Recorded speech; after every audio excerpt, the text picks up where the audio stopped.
The software calculates the area of a circle or a rectangle. So I can put in my circle and I can put in my rectangle. I get my answers, but it doesn't look particularly pretty, and if we had more options than this, it might be beginning to look very awkward, so we want to pretty it up. This time we're going to do that with a drop-down menu. Now this is called a ComboBox. So I'm going to drag the ComboBox onto the screen. I can alter its location in a bit. I want to make it slightly bigger to start with. I'm just going to drag from the side.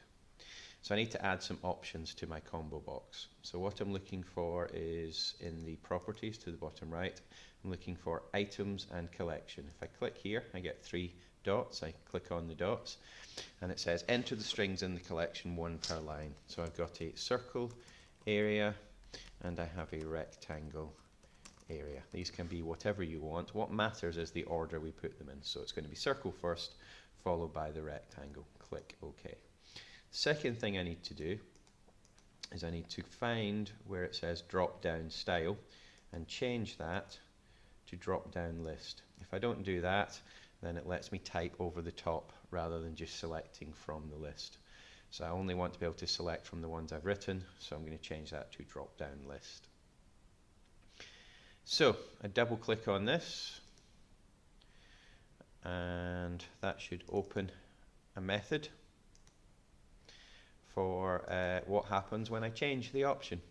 So what I'm going to do is I need an if statement and I need to do ComboBox1 dot selected index equals equals. Remember, it's a double equals. If it's a single equals, it makes it equal to something. At this point I want to check whether it's equal. Now the first option is 0. We always start counting with 0 in computer science.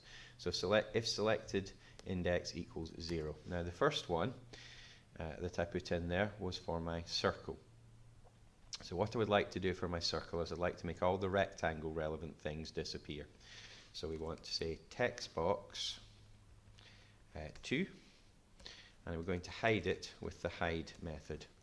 Text box 3, I want to hide that as well.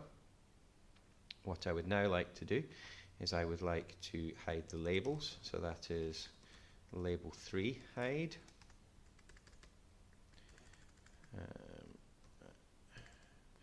I also have label 4 that I need to hide, and label 5 needs to hide.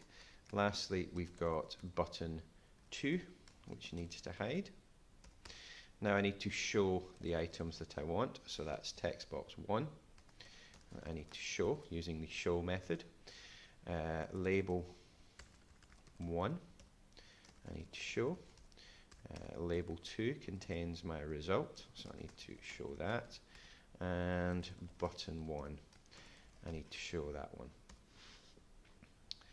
So at the end, my other option, else if ComboBox1 dot selected index equals 1. That will be the second option.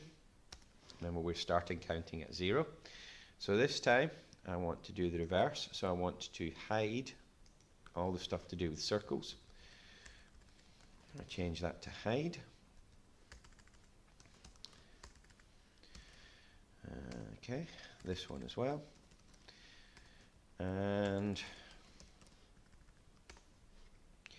then I want to show all the ones to do with rectangles. This time we change all the hides to shows, like this.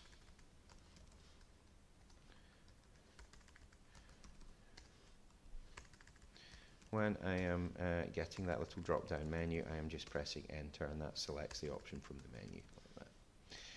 Okay, so at this point I can press start. If I choose circle area, it shows me the circle area. If I choose rectangle area, it only shows me the rectangle. Now there's a couple of things.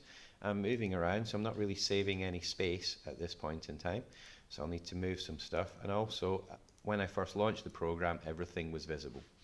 So when I first launched the program, what I would like is what I do in Form 1 happens at the very start.